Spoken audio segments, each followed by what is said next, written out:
The crystal vase I heard you, sir. exploded against But the you'll wall, cut your feet on this missing glass in the her morning. head by You inches. walk barefoot when you can't sleep. Chioma didn't flinch. She picked up the broom and started sweeping, humming softly. "I said get out!"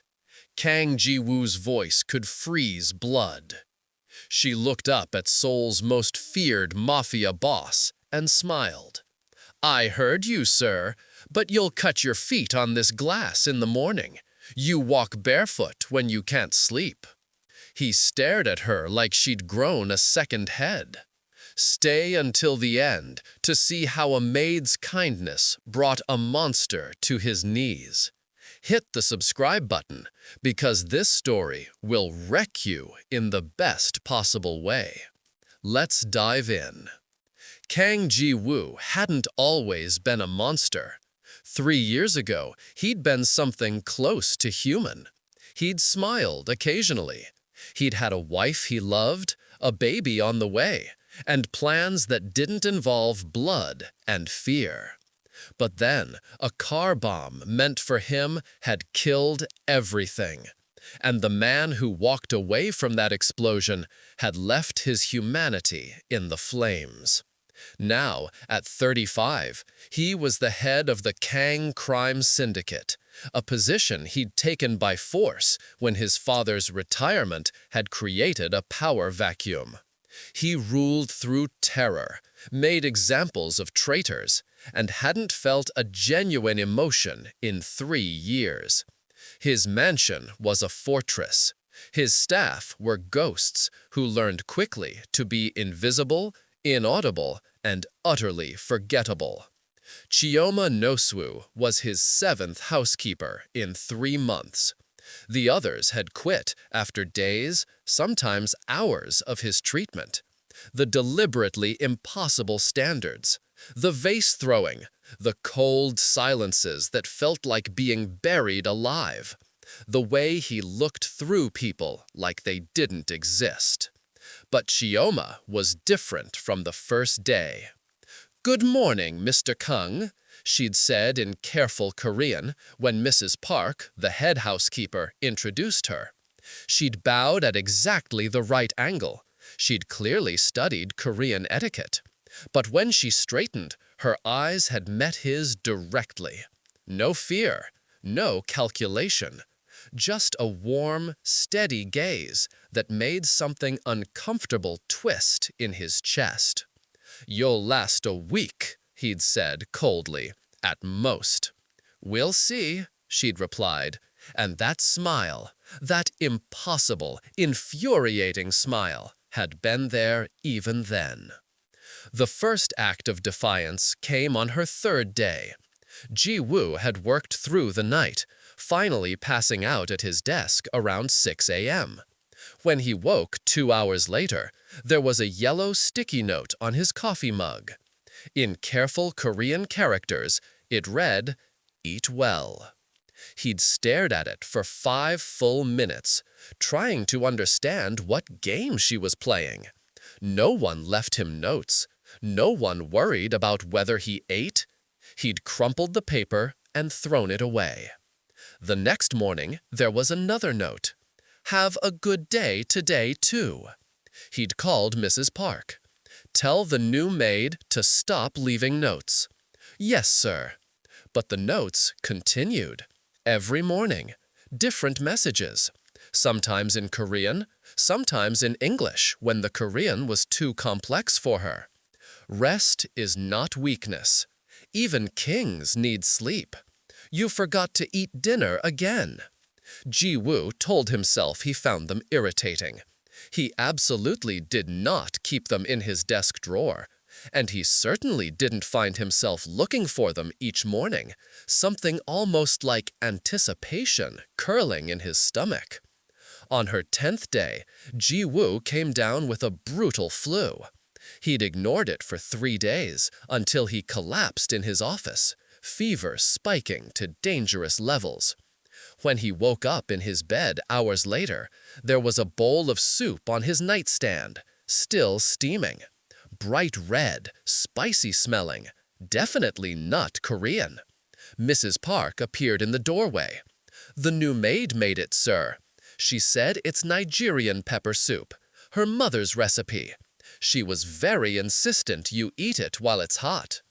I said I don't eat foreign food, Ji-woo said, but his stomach betrayed him with a growl. Mrs. Park hesitated. She said, and I quote, "Tell him his pride won't cure his fever, but my mother's soup will." Despite himself, despite everything, Ji-woo felt the corner of his mouth twitch, almost like the ghost of a smile. He crushed it immediately. He ate the soup. It was delicious. He hated that it was delicious. The fever broke by morning. 2 weeks in, Ji-woo found himself watching her. Not because he meant to, not because he wanted to, but because Chioma no-soo was impossible to ignore. She hummed while she worked, not nervously, contentedly, like she was happy. In his house, the house where happiness went to die. She sang softly in a language he didn't understand, words that sounded like sunshine felt. She left windows open, because even a cage needs fresh air, and she spoke to his houseplants like they were her friends. And she was completely, utterly unafraid of him. "Mr. Kang," she'd said one evening, appearing in his office doorway, "you've said 'get out' 47 times today. To me, to Mrs. Park, to your men. Have you considered that maybe, just once, you could try saying 'please' instead? It won't kill you, I promise." Ji-woo stared at her. No one spoke to him like this. No one dared. "Get out," he said. 48, Chioma replied cheerfully, and left. He sat in his office for an hour after she'd gone, trying to remember the last time someone had challenged him without fear in their eyes, trying to remember why her smile made his chest feel tight and strange, trying to remember what it felt like to want to say please to someone instead of giving orders. He couldn't.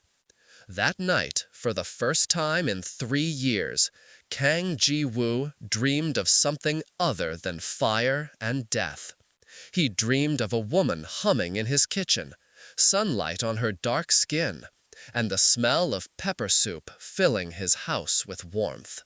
He woke up angry at himself for the weakness, but he also woke up wanting to hear her hum again.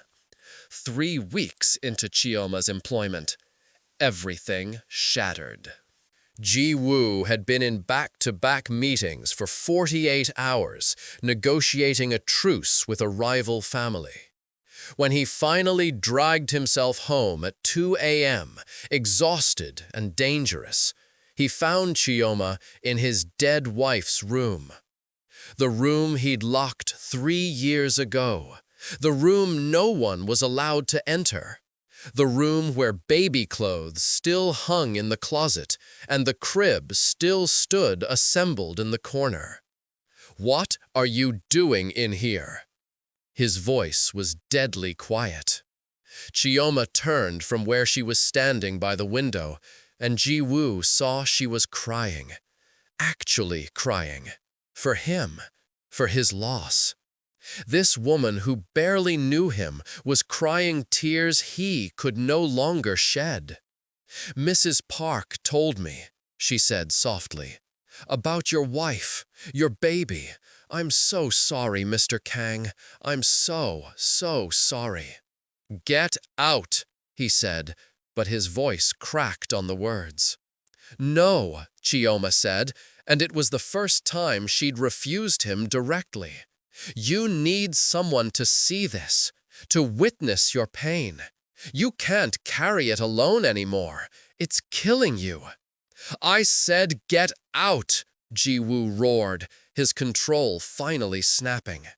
He grabbed a framed photo from the dresser, his wife, 8 months pregnant, laughing, and hurled it at the wall. Glass exploded. Then another frame. Another. He destroyed the room in a fury of grief he'd been holding back for 3 years.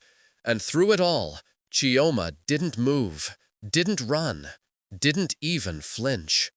When he finally collapsed to his knees, surrounded by broken glass and shattered memories, she simply walked over and sat beside him on the floor, not touching him, not speaking, just present, just there. "I don't know how to stop being this way," Ji-woo heard himself whisper, the words torn from somewhere deep and wounded. "I don't know how to be anything but empty." "Then learn," Chioma said quietly, her hand finally reaching out to cover his. Her skin was warm against his cold fingers. "One kindness at a time. Start with yourself. Forgive yourself for surviving when they didn't." Ji-woo looked at this woman who should have been terrified of him, who should have run from his violence, and instead sat with him in his grief like it was an honor rather than a burden. "Why?" he asked. "Why do you care?" Chioma smiled that impossible smile, even with tears still on her cheeks. "Because someone has to. Because you're not a monster, Mr. Kang. You're just a man who lost everything and forgot how to be human. And I'm very good at reminding people of their humanity. It's a gift." "Is it?" Ji-woo asked, something bitter in his voice. "And what if I'm beyond saving? What if there's nothing human left?"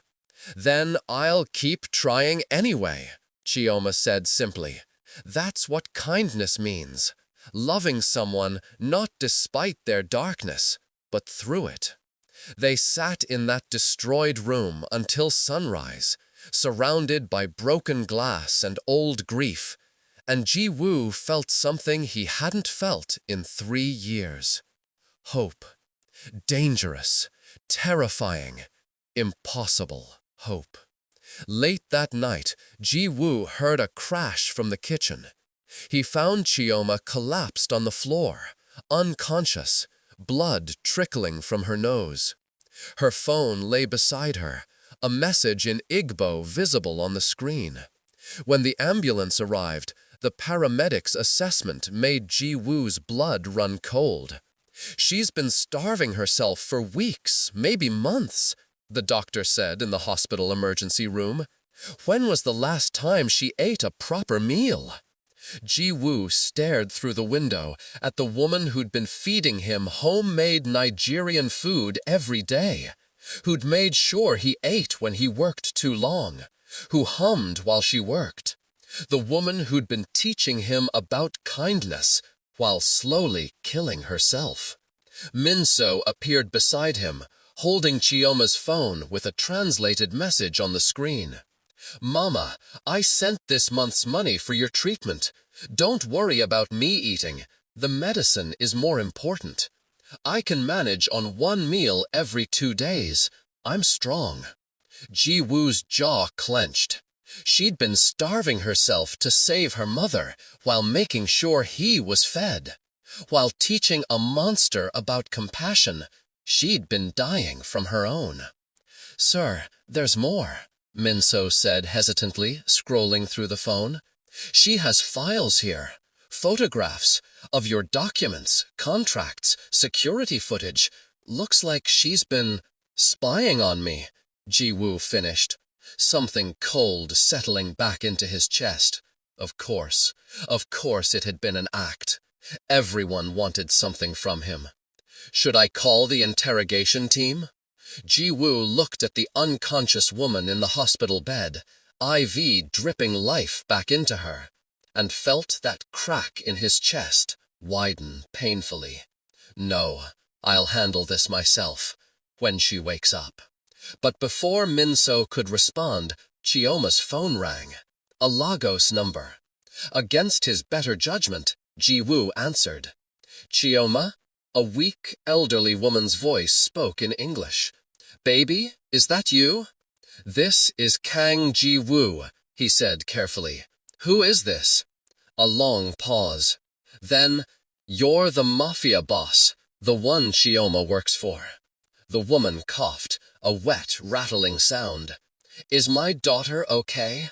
She hasn't called in 3 days. That's not like her." "She's in the hospital," Ji-woo said, watching Chioma's still face through the window. "Malnutrition.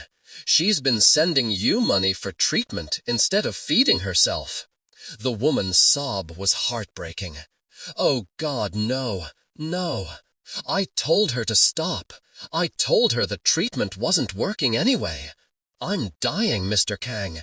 And my stubborn daughter is killing herself, trying to save a life that's already lost." Ji-woo's hand tightened on the phone. "What treatment?" "Stage 4 pancreatic cancer. I have maybe 3 weeks left." Another coughing fit. "Mr. Kang, please, make her stop sending money. Make her eat. Make her live. She's already lost so much because of—" The woman stopped abruptly. "Because of what?" Ji-woo pressed. A long, heavy silence. Then, "You really don't know who she is, do you? Who her father was?" Something in the woman's tone made Ji-woo's blood chill. "Tell me." "Her full name is Chioma Ndwasu Okafor," the woman said. "Her father was Emmanuel Okafor. Does that name mean anything to you?" It didn't. Should it? 3 years ago, Mr. Kang, a car bomb killed your wife and unborn child. It was meant for you. The woman's voice broke. But it also killed someone else. A Nigerian cab driver. An innocent man who was in the wrong place at the wrong time. A man who just called his daughter to tell her he'd saved enough money to bring her to Korea. The hospital room tilted. "My husband," the woman whispered. "Emmanuel Okafor. Your wife's death killed my husband too. And my daughter has spent 3 years trying to understand why. Trying to find who was really responsible. That's why she took the job with you. That's why she's been photographing your files." Ji-woo couldn't speak, couldn't breathe. "She was sent to find out if you were the monster everyone says you are, or if you were another victim like us," Chioma's mother continued. "She was supposed to gather evidence, find the truth, and decide whether to destroy you or help you get revenge on the people who destroyed both our families." "And what did she decide?" Ji-woo managed to force out. "She decided that kindness was the only weapon that might work," the woman said softly. "She called me 2 weeks ago, crying. Said she'd found proof that you weren't the enemy, that you were just broken, like her, like all of us. She said she was going to save you, even if it cost her everything." Through the window, Chioma stirred slightly in her hospital bed. "Mr. Kang," her mother said urgently, "the files she photographed, did you look at them?" "No." "You should, because what she found changes everything. Your father, Mr. Kang, he's the one who ordered the bomb. Not to kill your wife, to kill you. She was collateral damage. My husband was collateral damage. You were supposed to die, but you survived. And he's been trying to finish the job ever since." The world stopped spinning. "My father?" Ji-woo's voice was barely a whisper. "Chioma has proof. That's what she was photographing. Evidence that your own father has been trying to kill you for 3 years. And Mr. Kang?" The woman coughed again, weaker this time. "She found something else. He's planning to try again soon. Very soon." "How do you know this?" "Because my daughter called me 3 days ago, terrified. She said she'd uncovered something that would either save you or get her killed. She was going to tell you everything, but she wanted to gather more proof first. She wanted to make sure you'd believe her. And then her voice broke. Then she stopped eating completely, started working double shifts. I think she was trying to gather evidence faster, before it was too late, before the line went dead. Not ended, cut off. Ji-woo's blood turned to ice. He looked at Minso. Get me those files from her phone, now, and triple the security around this hospital room. Sir, if what that woman said is true, then my father just heard every word of that conversation, which means Chioma just became the biggest threat to him in Seoul. And when she wakes up, she's the only witness who can prove I'm supposed to be dead. He looked at the woman in the hospital bed, the woman who'd been sent to spy on him, but instead tried to save him. The woman who'd been starving herself while feeding him. The woman who'd been teaching a monster about kindness while gathering evidence against his own father. The woman who'd called him by his name, not his title. Who'd smiled at him like he was human. Who'd seen through his walls from the very beginning. Minso, Ji-woo said quietly, his hand pressing against the glass between them. If my father knows what Chioma discovered, he'll come for her. What do you want to do, boss? For the first time in 3 years, Ji-woo felt something besides rage or emptiness. He felt fear. Not for himself. He'd stopped caring about his own life years ago. But for the woman who'd been protecting him while he thought she was just humming and cleaning. I want, he started, then stopped, because Chiona's eyes had just opened, and she was looking directly at the glass, directly at him, with an expression that was equal parts relief and terror. Her lips moved, forming words he couldn't hear through the glass, but he could read them clearly. He knows. Run.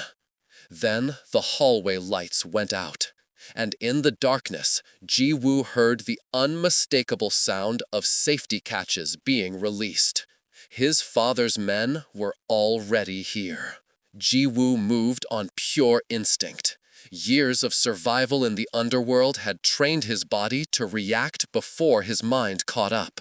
He was through the hospital room door in 2 seconds, Minso right behind him. Stay with her, Ji-woo commanded, pulling his gun. Anyone who isn't one of ours, shoot first. Boss, you need backup. Now, Minso. Ji-woo slipped into the darkened hallway. Emergency lighting cast everything in blood-red shadows.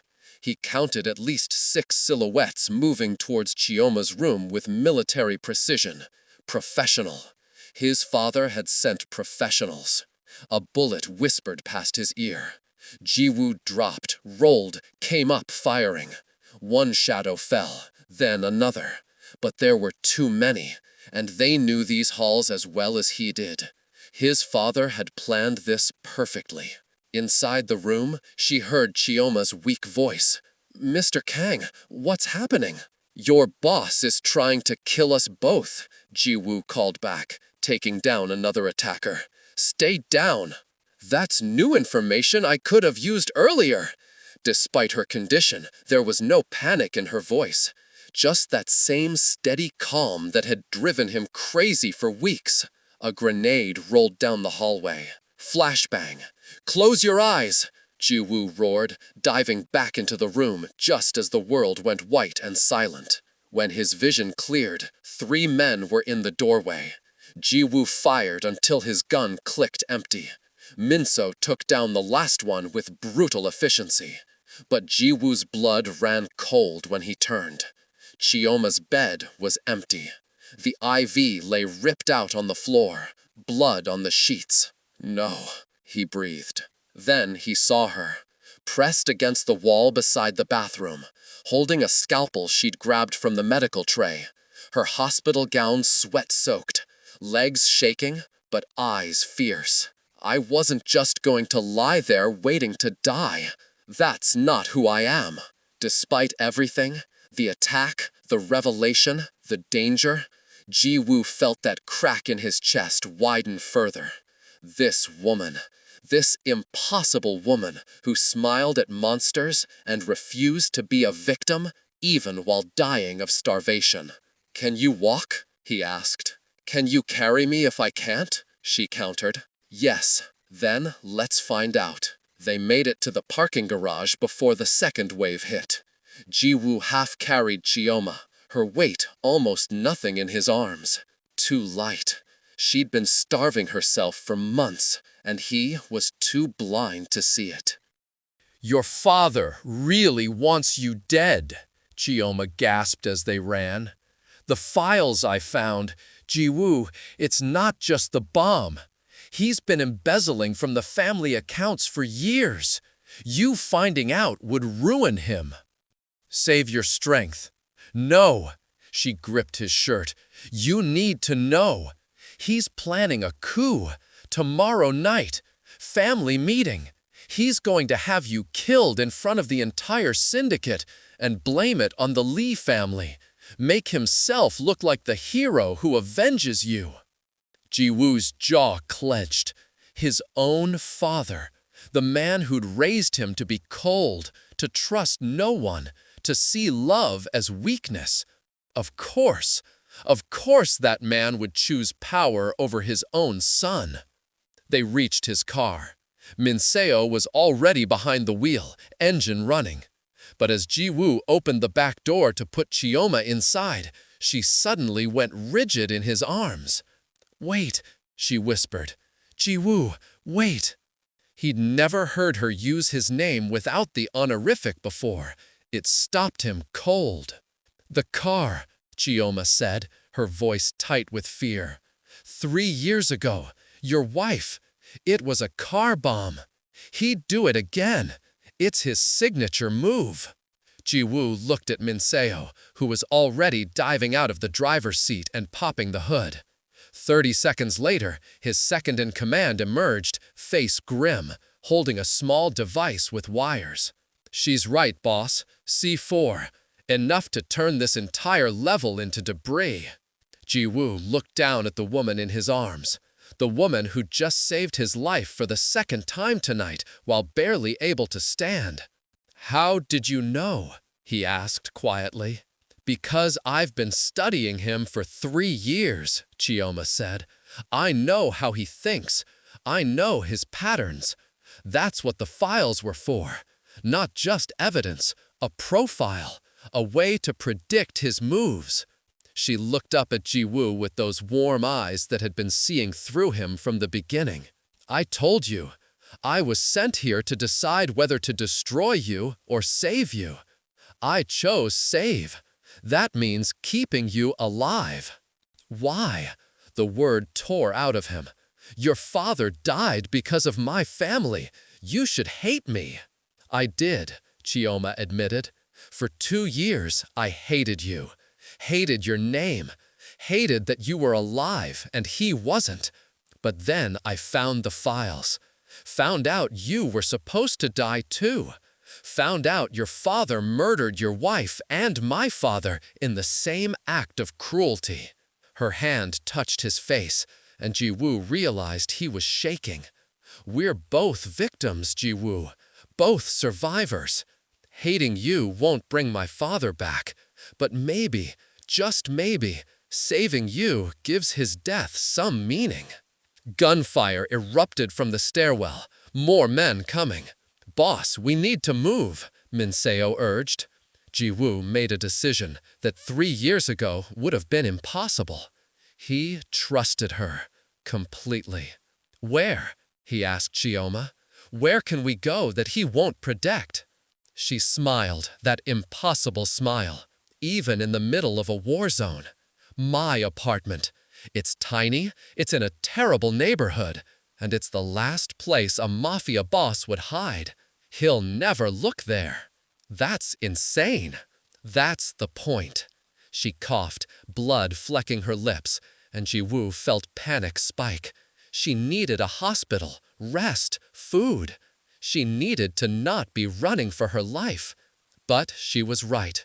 His father owned half the hospitals in Seoul, owned the police, owned the government officials who could make them disappear. They needed to vanish completely. "Okay," Ji-woo said, "your apartment. But first, we need supplies, medical supplies." "I know a place," Chioma said. "Nigerian neighborhood in Itaewon. Cash only, no questions asked. My community takes care of its own." Chioma's apartment was exactly as she'd described. Tiny, a fifth-floor walk-up in a building that looked like it might collapse in a strong wind. But it was clean, filled with plants and colorful fabrics that screamed home in a way Ji-woo's mansion never had. "Sit," Chioma ordered, easing her onto the worn couch. Min-seo was already securing the perimeter, checking windows, setting up motion sensors. "I'm fine," Chioma protested weakly. "You collapsed from starvation 6 hours ago and have been running on pure adrenaline since. You're not fine." Ji-woo knelt in front of her, opening the medical supplies they'd grabbed. "Let me help you, please." There it was, the word she'd been trying to teach him for weeks. "Please." Chioma's eyes filled with tears. "You said please," Ji-woo said simply, reconnecting her IV with surprising gentleness for a man whose hands had killed dozens. "Now teach me how to take care of someone. I'm not good at this." "You're doing fine," Chioma said softly, her hand covering his. "Better than fine. You carried me out of a war zone, trusted my instincts, and just said please. That's practically a miracle." "I should have seen it," Ji-woo said. "The weight loss, the exhaustion. You were dying right in front of me, and I was too busy being a monster to notice."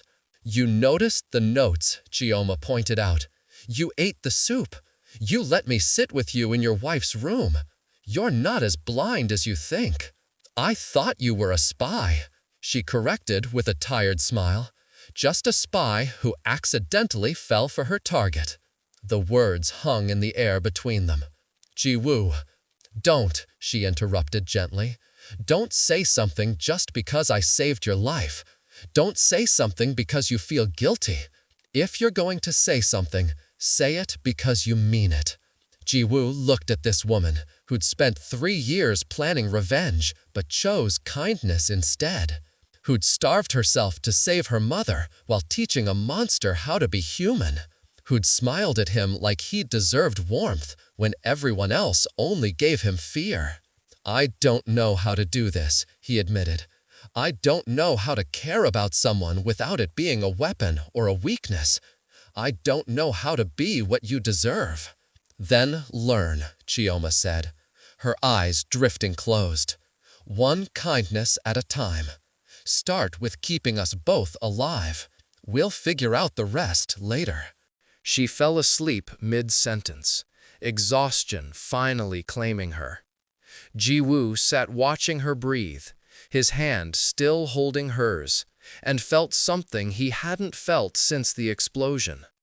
He felt like he had something to lose again, something worth protecting, something worth becoming better for. Min-seo appeared in the doorway. "Boss, I've got the files from her phone. You need to see this." Ji-woo looked at the evidence that would either save him or destroy him. Evidence his father had killed for. Evidence Chioma had nearly died gathering. "Not yet," he said quietly. "First, I need to make sure she's stable. Get me real food, Nigerian food if you can find it. And call a doctor, one who won't ask questions." "Boss, your father—" "Can wait until morning," Ji-woo interrupted. "Right now, the only thing that matters is making sure she survives the night. She's been saving me for weeks. It's my turn to save her." Min-seo studied him for a long moment. "You're different. She changed you." She taught me, Ji-woo corrected, looking down at Chioma's sleeping face. There's a difference, and I'm not done learning. He stayed awake all night, monitoring her breathing, adjusting her IV, covering her when she shivered. Somewhere around 4 a.m., she stirred and opened her eyes. "You're still here," she murmured, surprised. "Where else would I be?" Ji-woo asked. "Running your empire, planning revenge, being the Ice King." "The Ice King is melting," Ji-woo said quietly. "You're very good at your job." "What job is that?" "Teaching monsters how to be human again." He brushed a strand of hair from her face, the gesture unfamiliar, but somehow right. "Rest. We'll deal with my father tomorrow. Tonight, you just focus on healing." "Ji-woo." Chioma's voice was soft, drowsy. "Yes?" "Thank you. For carrying me, for trusting me, for saying please." "Thank you," he replied, "for not giving up on me, even when I gave you every reason to." She smiled, squeezed his hand once, and drifted back to sleep. And Kang Ji-woo, the man who'd forgotten how to feel, sat in a tiny apartment in a dangerous neighborhood, holding the hand of a woman who'd taught him that kindness wasn't weakness. It was the strongest weapon of all. Morning came with harsh sunlight through Chioma's thin curtains. Ji-woo hadn't slept, but he felt strangely alert, focused. For the first time in 3 years, he had a purpose beyond revenge or power. He had someone to protect. Chioma was still sleeping, her breathing steadier now. The IV bag was nearly empty, and she had actual color in her cheeks. Min-seo had returned with a doctor, a retired Nigerian physician who asked no questions and accepted cash. "She'll live," Dr. Adeyemi had said, "but she needs rest, real food, and time to heal." The malnutrition did serious damage to her organs. Another week, and he'd shaken his head. Another week, and Ji-woo would have lost her without ever knowing what she meant to him. Now he sat at her tiny kitchen table with Min-seo, Chioma's phone between them, reviewing the files she'd risked everything to gather.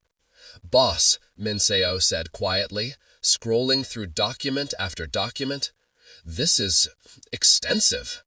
It was. Chioma hadn't just been photographing random papers. She'd built a complete case. Bank records showing his father embezzling millions over 5 years. Communications with the Lee family, not as enemies, but as business partners. Text messages arranging the car bomb.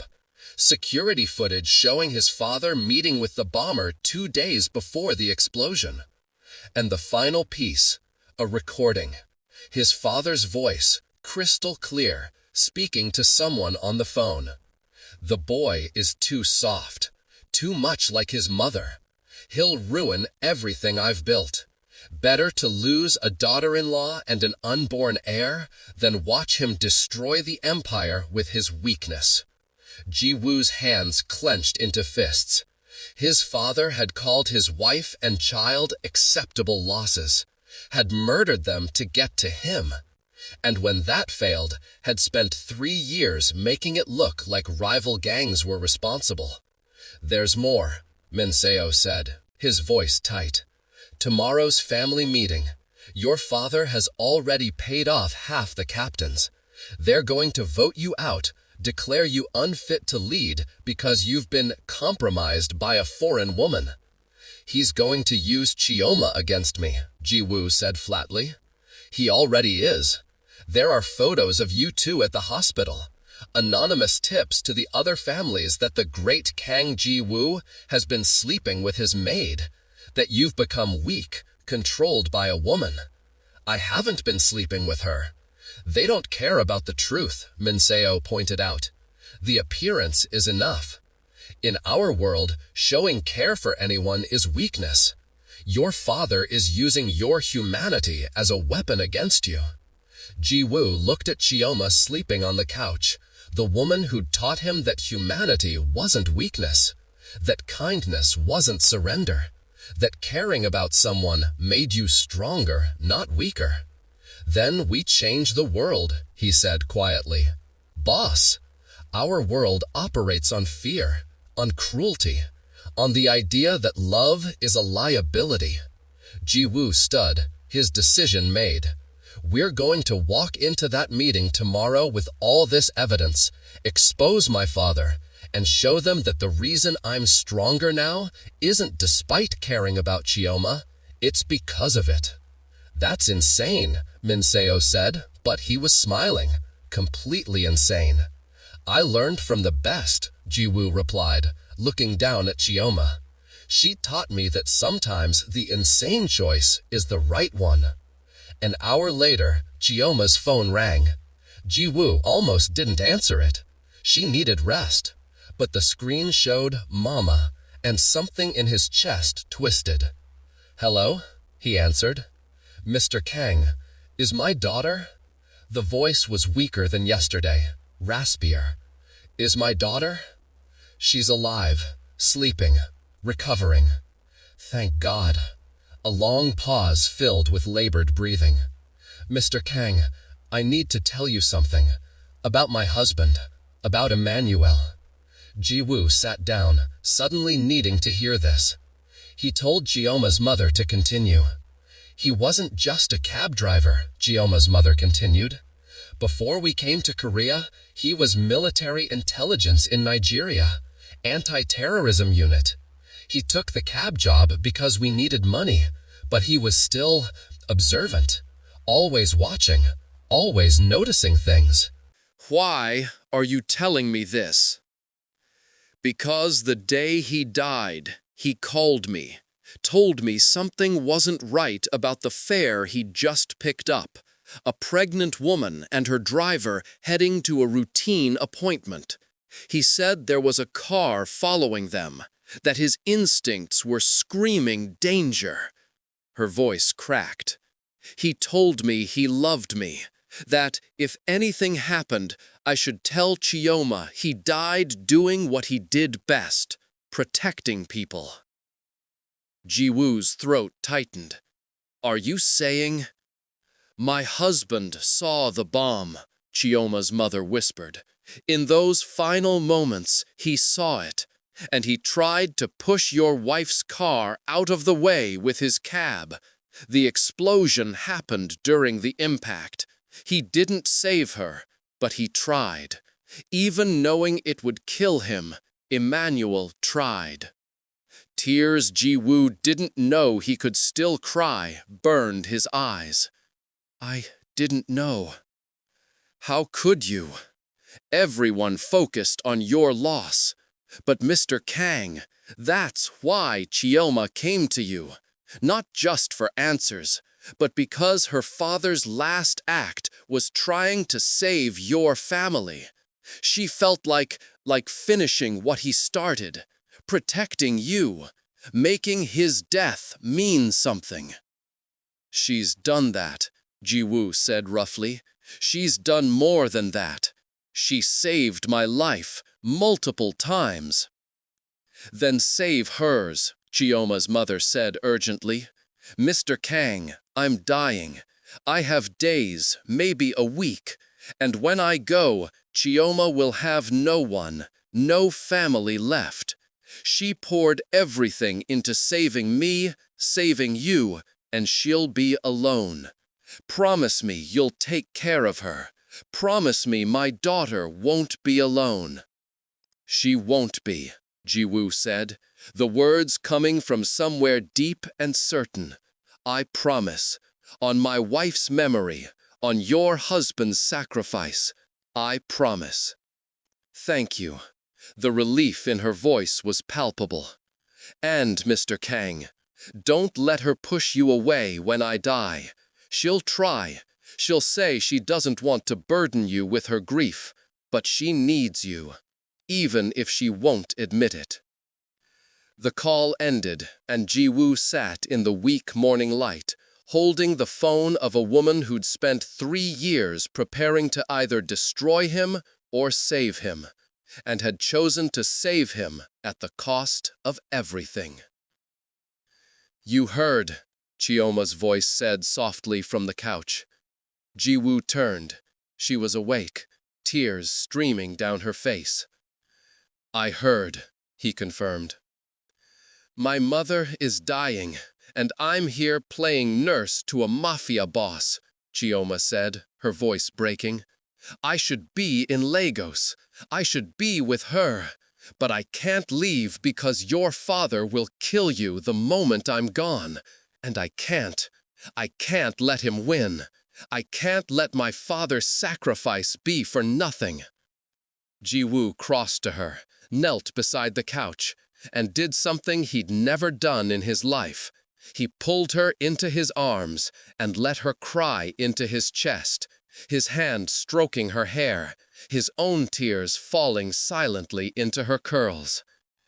"We'll get you to Lagos," he said quietly. "After tomorrow, after I deal with my father, I'll put you on a plane myself." "He'll kill you if I leave," Ji-woo interrupted. "You'll come back. You'll say goodbye to your mother. You'll grieve, and you'll come back. To me. Because your mother was right.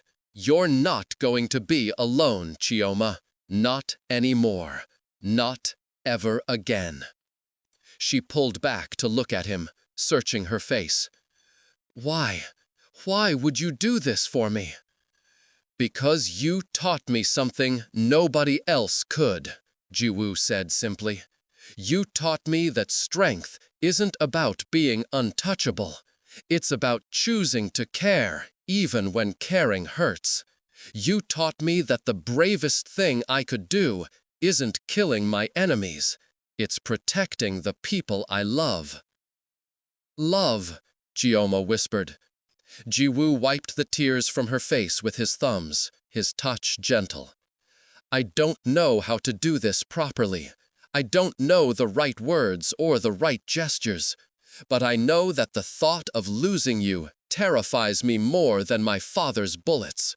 I know that watching you sleep last night felt more important than any empire.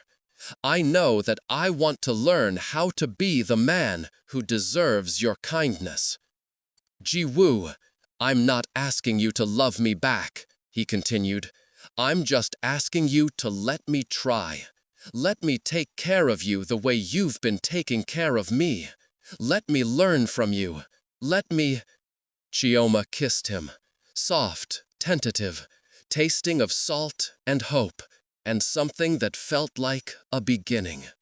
When she pulled back, she was smiling through her tears. "You don't have to ask, you stubborn man," she said. "I already love you. I've loved you since you ate my pepper soup and tried to pretend you didn't like it. I've loved you since you kept my notes in your desk drawer. I've loved you since you cried in your dead wife's room and let me see you break."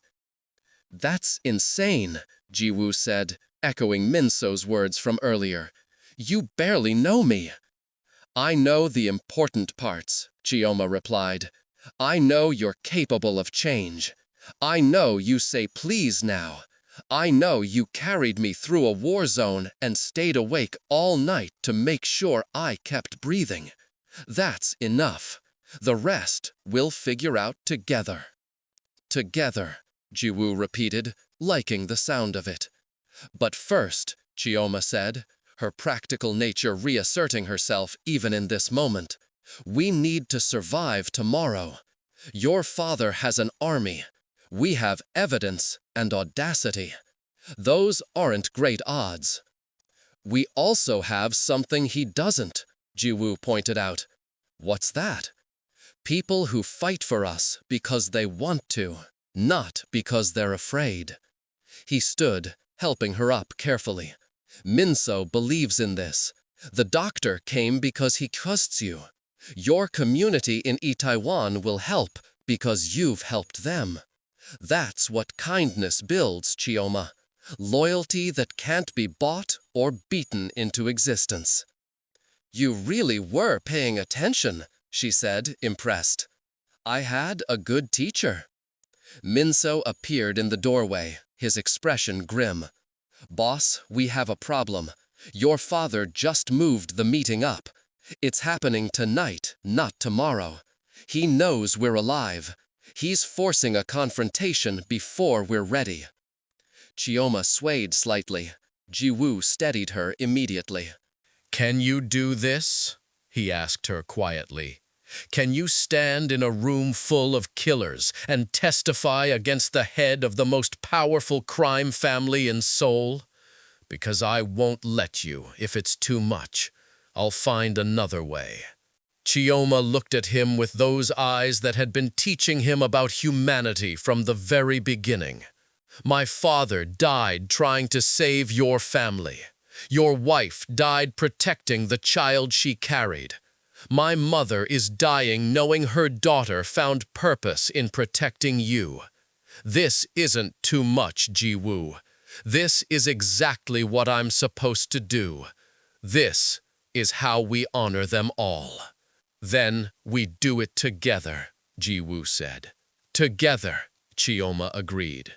But as they prepared to face his father, as Min-se brought weapons and secured transportation, as they planned their strategy for the most dangerous meeting of Ji-woo's life, none of them noticed the black sedan that had been parked across the street for the last hour.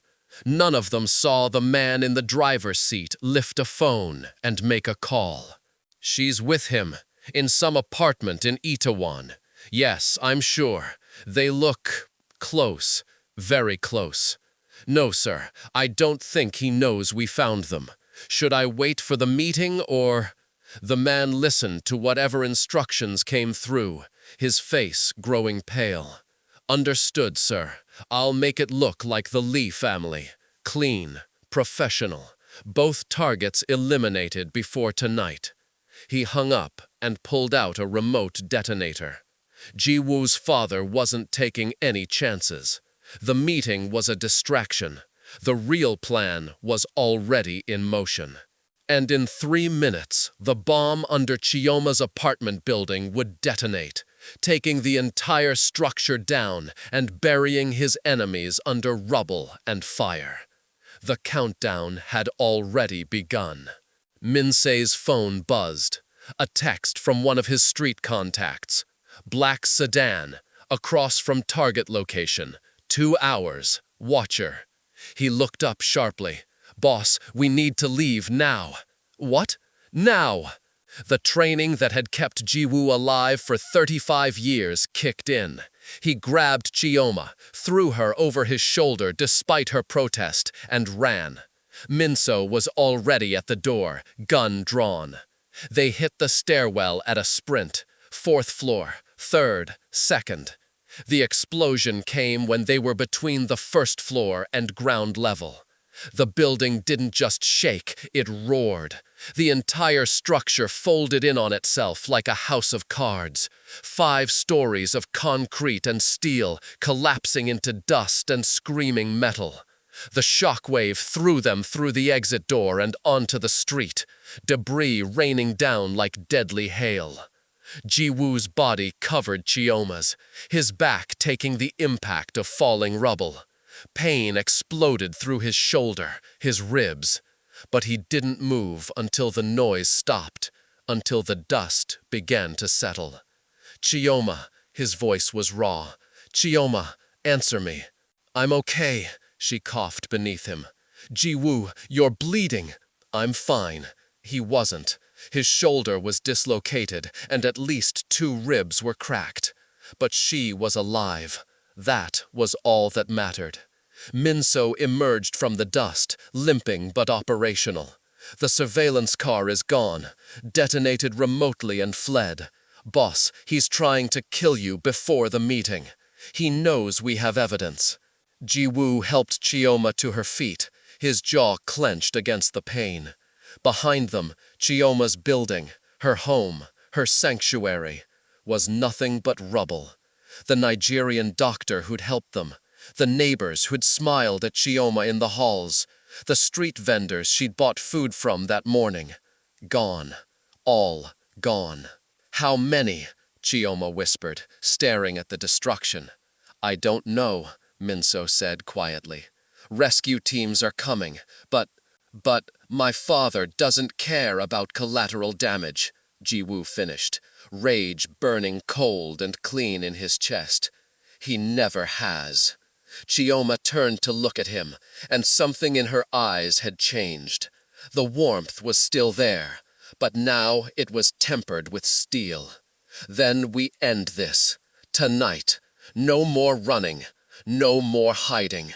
We walk into that meeting and we destroy him. You can barely stand. I said we end this, Chioma repeated, her voice absolute. Those people died because your father wanted me dead, because I chose to protect you. Their blood is on his hands, but I won't let it be for nothing. We're going to that meeting, Ji-woo, and we're going to win. The Kang family compound was exactly what one would expect. Traditional architecture hiding modern security. Beautiful gardens concealing armed guards. Elegant screens covering rooms where men decided who lived and who died. Ji-woo walked in through the front gate with Chioma on his arm and Minsei at his back. No hiding, no pretending. If his father wanted to paint him as weak for caring about a woman, then he'd show them exactly what that weakness looked like. The meeting hall fell silent when they entered. 30 of the most dangerous men in Seoul, all staring at the boss who'd brought his maid to a family council. His father sat at the head of the table, face carefully neutral, but his eyes promised death. You're late, his father said in Korean. You tried to kill us, Ji-woo replied in English, making sure Chioma understood every word. Bombed an apartment building, killed 17 innocent people, all to hide your crimes. I don't know what you're talking about, Ji-woo said, his voice cut like a blade. I nodded to Minso, who connected a laptop to the projector. Let's stop pretending, father. Let's show everyone exactly what kind of man leads this family. For the next 10 minutes, the room watched in silence as evidence piled up. Bank records, communications, security footage. The recording of his father's voice calling his own daughter-in-law and grandson acceptable losses. The woman beside me is Chioma Okafor, Ji-woo continued when the presentation ended. Her father, Emmanuel Okafor, died in the same explosion that killed my wife. He was a cab driver, an innocent man, and in his final moments he tried to save my family. He failed, but he tried. Ji-woo looked at his father, and his voice dropped to something quiet and lethal. This woman spent 3 years investigating my wife's death. She came into this house planning revenge. She had every reason to destroy me, to poison my food, to cut my throat in my sleep. Instead, she taught me something you never could. She taught me that strength isn't about being feared. It's about being worth following. This is ridiculous. His father started to stand. Sit down. Ji-woo's roar made everyone flinch. I'm not finished. You murdered my wife and unborn child. You've embezzled millions from this family. You've made deals with our enemies. And tonight, you killed 17 people trying to cover it up. 17 innocent people who had nothing to do with our world. He looked around the room at the captains, the underbosses, the men his father thought he'd bought. He told you I was weak, that caring about Chioma made me unfit to lead. He was wrong. Caring about her made me stronger. made me better, made me the kind of leader who won't sacrifice innocent lives for convenience. And what kind of leader is that? His father sneered. One who brings his whore to a family meeting? One who puts a foreigner above his own blood? Chioma stepped forward before Ji-woo could respond. When she spoke, her Korean was perfect. No accent, no hesitation. She'd been hiding how well she spoke it all along. "I am Chioma Nwosu Okafor," she said clearly. "My father was Emmanuel Okafor, killed protecting your family. For 3 years, I gathered evidence against you, not against your son, against you, because I learned something investigating your organization. Your son is not like you. He's capable of change, of growth, of becoming something better than this cycle of violence." She pulled out a phone, not hers, a different one, and held it up. "This phone has copies of everything we just showed you. It's connected to 3 different lawyers, 2 journalists, and Interpol. If anything happens to me, to Ji-woo, to anyone in this room who opposes you, everything goes public. The Kang family will be destroyed. Not by rivals, by the law." The room erupted in chaos. His father lunged across the table, a knife suddenly in his hand. But Ji-woo was faster. He caught his father's wrist, twisted, and the knife clattered to the floor. "It's over," Ji-woo said quietly, his father's arm locked in a hold that could break it with a twist.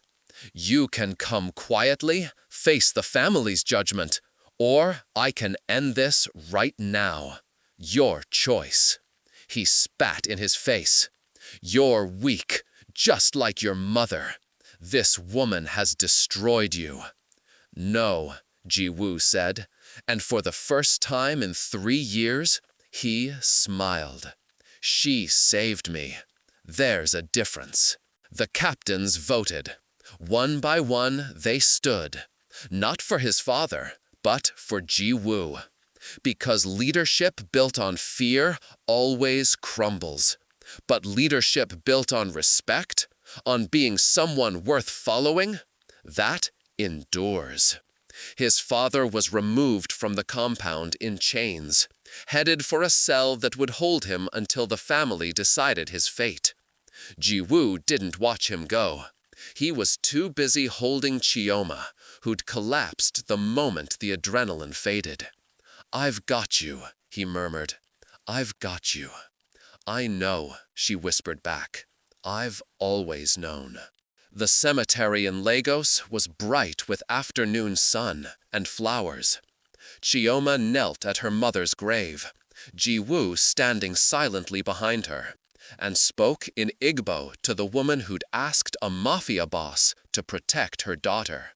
"Mama, I kept my promise. I found who killed Papa. I made sure they faced justice. And I found something else." She glanced back at Ji-woo. "I found someone who needed me as much as I needed him. You were right. I'm not alone." They'd spent a month in Lagos after the meeting. Ji-woo had been there when Chioma's mother passed, holding Chioma through her grief, learning how to comfort without trying to fix, learning that sometimes the kindest thing you could do was just be present. Now, back in Seoul, life was different. The Kang family was rebuilding under Ji-woo's leadership. Not a crime syndicate, but a legitimate business empire. The transition was brutal, but necessary. Some left, some stayed, but all of them knew that the man who'd brought a maid to a family meeting and changed everything wasn't weak. He was revolutionary. "Are you ready?" Ji-woo asked softly as Chioma stood. "For what?" "This." He pulled a small box from his pocket, dropped to one knee in the Nigerian cemetery, and opened it. Inside was a ring. Not expensive, not flashy, just a simple band with an inscription in Igbo. "What does it say?" Ji-woo asked. "I had your aunt help me, but I want to hear it from you." Chioma read the inscription, tears streaming down her face. "Kindness is the strongest weapon. Marry me," Ji-woo said, "not because you saved my life, not because I owe you, but because you taught me how to live again. Taught me that being human isn't weakness. Taught me that love is the bravest thing we can do." "Yes," Chioma said, pulling him up to kiss him. "Yes, yes, yes." The nursery in their home, not a mansion, just a comfortable house in a quiet neighborhood, was painted with both Korean and Nigerian patterns. Ji-woo stood at the window, cradling their daughter, Grace Emmanuel Kang, named for both grandmothers and Chioma's father. "She has your eyes," Chioma said from the doorway, watching her husband sway gently with their sleeping child.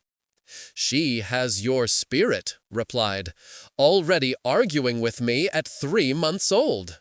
Chioma laughed, crossing to them. "What were you arguing about?"